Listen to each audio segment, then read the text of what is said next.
Okay guys, we are back with another video. For today's video guys, gusto ko lang i-share sa inyo yung bagong gear na binili natin. Oh yes! Which is Alpine Stars Tech 5. Yan.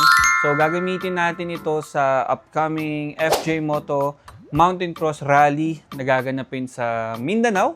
So FJ Moto, kung di nyo pa alam yung FJ Moto, ginaganap na to every the last 4 years or hindi ko alam kung kailan siya nag-start, pero ito yung parang pag yung mga motorcycle big bikes dinadala sa loob ng bundok, tapos hindi siya karera.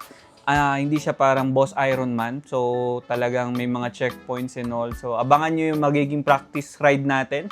So maraming salamat din po pala sa Ducati Scrambler QC. Yan, sila po ang team natin. Tayo ang team B ng Ducati Scrambler QC. Yan. Shoutout kala Doc Edwin, kala Kuya Lawrence. Si Kuya Julius kasama natin, ang KTM boys. Yan, so tayo. So hopefully next time ganapin sa Luzon para makasama rin natin yung mga tropa natin sa sa mga off-road riding yan. So, yan. To get to the gear na nga, ito yung ating Alpine Stars Tech 5. Kung itatanong nyo ba Tech 5 pa yung binili ko, hindi na ako nag-Tech 7 or Tech 10. Kasi, nabili ko to ng sale mga kalakbay. Tapos, yung colorway nito is sobrang ganda. As in, hindi mo na mahanap basta-basta sa Tech 5 na kulay, kasi yung usual color na nakikita natin na Tech 5 or Tech 3 is yung mga darker colors na lang. So, nakita nyo naman sa thumbnail kung gaano kaganda yung Tech 5 na to. So, mas maganda siya in person lalo. Tapos, syempre, ako, favorite color ko talaga yung red. Kaya nung pagkasabi pa lang na merong available na size ko, tapos color red, pinuntahan ko agad-agad.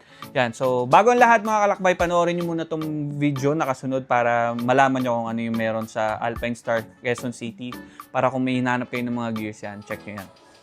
Yan mga kalakbay, nandito na tayo sa Alpine Stars. Yan. Dito tayo bibili ng boots na nakita natin na Tech 5, yung color red. So, sabi kanina, last size na daw, kaya tingnan natin, tara ngayon, check natin sa loob. Second buy ko na ng Alpine Stars to. Pero yung una natin ay sa Tech 3. Check natin yan. Thank you yan. Yan. So, ito yung mga naka-sale pa. So, yung isa natin na Tech 3 na ginamit natin sa Takadang, ito yan. Itong color. Pero nabenta na natin siya. So, natsambahan natin na meron pang Tech 5 na color red. So ito naman siguro yung mga next natin na balak natin kunin next time para sa pangakyat ng bundok. So ito goggles, yan yung mga part niya. Siguro Tech 7 din or kaya Tech 10. Ayan, ito Tech 7 pa to, Tech 10. Itong ganda rin, solid. Ito isa sa dream na maano natin. So ito yung sa atin. Sheesh, ganda. Solid ng kulay. Magkano na lang ito ate? 16,300 na lang siya. Buti na tsambahan ko pa, no? Yan. Ganda ng kulay. Tara, sukat natin. Ayan na siya. Oh my God! Saktong-sakto yung kulay niya. Pati sa magiging uniform natin. Same gloves din natin, color red din. Yeah, saktong-sakto. Siya. Mas. So, ito na rin yung gagamitin natin for FJ. Ganda. So, yun nga. Ano siya? Water repellent. Hindi siya waterproof talaga. Okay lang. Ito naman. Patuyuin na lang. Solid. So, yun nga. Meron pang dito yung dalawang mas higher na which is Tech 10. This Tech 10, Tech 10. So, meron ganda ng kulay nito. Yan. Para siyang dirty white. Kulay niya. So, meron din ito. Violet. Ganda rin, no? Sheesh. Pero ito, kasi nasa 30 plus pa. 30,000 plus. Ate, magkano po yung mga Tech 10s nyo? 45 to 50. Yan, so 45. Ang 7 po? Nasa 30. Yan, so yun yung price range niya. So ito yung... Tech 10 pa rin siya. At least mukha na siyang... Halos magkamukha na siya. Diba? Siguro yung 10 siguro kasi may ano lang siya dito. Sa Shein. So last time nakabili tayo ng 7. Kaso size 9. Ito Tech 7. Mga Tech 7. Ganda rin ito. Diba? Ito ng kulay. Pero happy na ako dito sa ano natin. Check.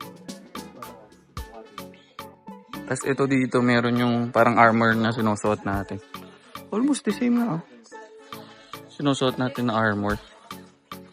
Knee pads. Siguro knee pads bibili rin ako. Tapos siguro yung gloves natin almost the same na nito. Gantong-ganto na yung gloves natin. Nabili naman natin sa Italy naman yung atin. Siguro, nabili natin yung ganito natin for mga 1,000 plus. 1, 2 pag in-convert mo. Siyempre, mga jersey. Ayun, no? Yun nga, 20% off kapag gear set ng jersey, pants, and gloves. Pero, kano kasi isa? Kaya, ganda. Siyempre, mga full suit. Kaso, hindi naman na tayo nag-ano ngayon. Hindi na tayo nag-sports bike or naked bike. Yan, itong area na yung ano natin, tambayan natin yun. Yan. Anyways, let's go. Ayan guys, so yun nga, napanood nyo kung ano yung meron sa Alpine Stars Quezon City. Yan, so makikita nyo dyan kung may mga hinahanap kayo na gears, helmet, gloves, tapos yung mga full suit, yan, meron yan doon. So yan, to get to the Tech 5, sa malapitan, ito yung itsura niya. Wow! Naman kung gaano kaganda yan, oh. So, sa grupo namin, sa Randy's Tomboys, 4 na yata kami na nakapulang sapatos. So, isipin nyo yun, tawag ko nga sa kanila, ang tawag na sa amin, Team Astro Boy, kasi lahat kami nakapulang sapatos. Pero, grabe talaga kasi fan ako nung solid colors lang. So, hindi ako masyadong fan nung white na dito sa outsole. So, nung pagka-send sa akin na may black siya, tapos all red to, talagang na-imagine ko na yung susuotin ko sa FJ, kaya sobrang excited na ako gamitin to. So, difference niya sa Tech 7 siguro, tsaka sa Tech 10, talagang ang SRP nito sa Alpine Stars is 23,000. So, ang naging price na lang nito nung binili ko is 16,000 na lang siya. So, good deal kasi ang laki rin nung binaba ng price. Tapos, the day after kasi nung binili ko to, dadali na dapat sila sa Bodega Moto Sale sa Ayala Feliz. So, buti na lang din naabutan natin agad. So, isipin nyo yun, yung kulay na blue tapos may kulay na white, simpleng addition lang pero napakaganda. So, yun nga, yung karaniwan kasi na colorway, yung mga dark colorway lang, tapos very common na makikita mo yun.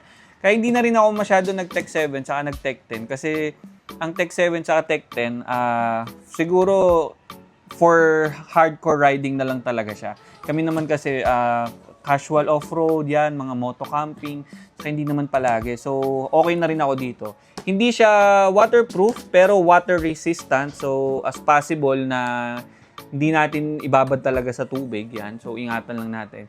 Yung Tech 3 na binili ko dati sa Alpine Stars, nabasa siya nung general na car nung nag-moto camping tayo.